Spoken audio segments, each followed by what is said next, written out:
कुंडली देखने का सही प्रोसेस क्या है? क्या कुंडली को हम कभी भी देख सकते हैं या सुबह शाम कोई पर्टिकुलर इसका कोई टाइम होता है? नहीं, आप कुंडली को जब बच्चा 1 दिन का है और 1 घंटे का है, आप उस दिन से लेकर के जब तक वो मृत अवस्था का नहीं हो रहा तब तक आप कुंडली देख सकते हो। जब तक उसके अंदर 1 दिन की सांसें या 1 घंटे की सांसें हैं, परमात्मा ने जितनी दे रखी है, तब तक कुंडली एनालाइज करनी चाहिए। और ऐसा नहीं रोज खोल के बैठ जाओ कुछ करो कि आज का राशिफल मेरा ये है, आज मैं इस रंग के कपड़े पहनूंगा, आज उस रंग के कपड़े पहनूंगा, बहुत हेक्टिक हो जाता है ये।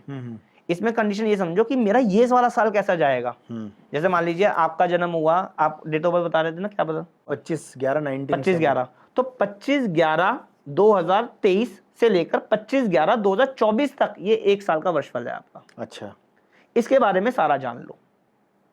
मैं अपने क्लाइंट को कैसे कंसल्ट करता हूँ, जो कुंडली में लिखा है और 1 साल का पूरा ब्यौरा देता हूँ कि तेरे इस साल में ये इवेंट्स अच्छे आने वाले, ये इवेंट्स बुरे आने वाले, और सारा उसको क्लियर करके लिख करके जो नेगेटिव पार्ट है उनको राय देता हूँ प्लस उपाय देता हूँ कि ये काम आपको नहीं करना है। इंप्रूवमेंट होती है, आपको तोड़ा फोड़ी नहीं करानी, मैंने कहा इस साल कराओगे तो दिक्कतें आएंगी। तो कहता ठीक है कोई नहीं, अगले साल करा लेंगे, क्या दिक्कत है, कितनी बड़ी बात है। घर इस साल ना बना के अगले साल बनाना। मैं आपकी ख्वाहिशों को ही पूरा कर रहा हूँ। बाकी कोई स्पेसिफिक टाइम नहीं है कुंडली देखने का कि सुबह ही देखी जाती है या शाम को देखी जाती है? नहीं, है ना, कोई प्रोसेस वो बिल्कुल कॉमन है। प्रोसेस बिल्कुल कॉमन है, बस एक आपको अच्छा रीडर चाहिए। ज्योतिष में कमी नहीं है, ज्योतिषों में कमी है, ध्यान रखिएगा। आजकल लोग क्या कर रहे हैं, बहुत ही सिर्फ 10 दिन की क्लासेस लेके, 3 दिन की क्लासेस लेके, 15 दिन की क्लासेस लेके ज्योतिषी बन रहे हैं। गलत है। आप अगर ये कहते हो कि वो कहता है कि मैं ज्योतिषी हूं, ये सबसे बड़ी मूर्खता है उसकी, जो ये बंदा है कहता है। आप धरती पे हो और जब तक आप ज्योतिषी कर रहे हो आप जिंदगी भर सीखते हो। मैं आज भी सीखता हूँ।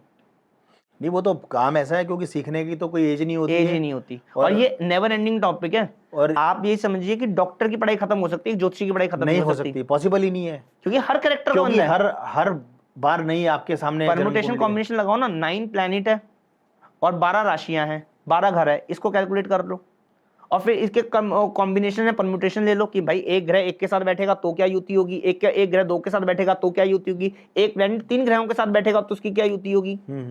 कॉम्बिनेशन देखो ना कितने, और हर किसी का कैरेक्टर अलग है।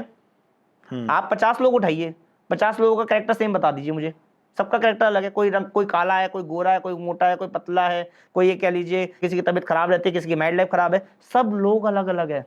कोई अपनी फैमिली में स्ट्रगल कर रहा है, कोई पैदा ही दूध के पले में बच्चे में हुआ है, यानी कह लीजिए कि घर में ही इतनी समृद्धि लेके पैदा हुआ है, और आप क्या कर रहे हैं, वो स्ट्रगल करते हुए समृद्धि बना रहे हैं।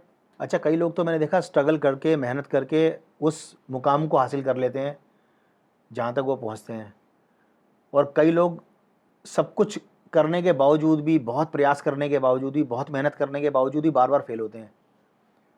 तो राजयोग का क्या इसमें? राजयोग के अंदर ये कह लीजिए मेहनत करने वाले को राजयोग मिलता है नहीं, या जो राजयोग में पैदा होता है उसके पास तो राजयोग है ही?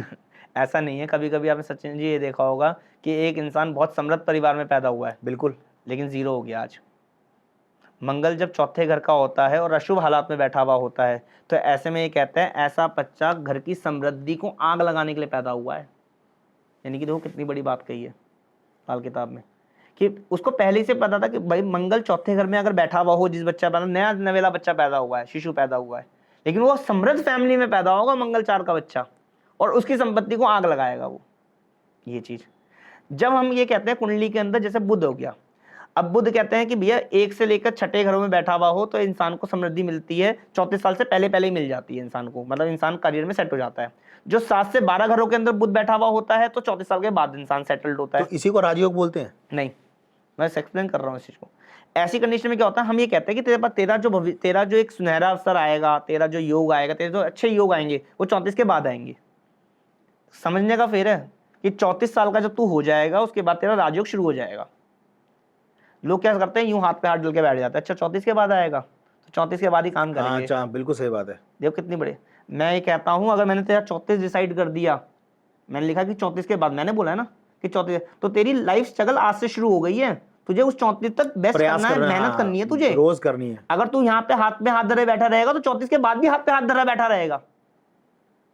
सचिन जी, राजयोग का मतलब है अच्छा परिवार, अच्छा घर, अच्छे संस्कार, अच्छी लाइफस्टाइल, और ये चाहे गरीब की हो चाहे अमीर की हो, ये वो राजयोग भोग रहा है।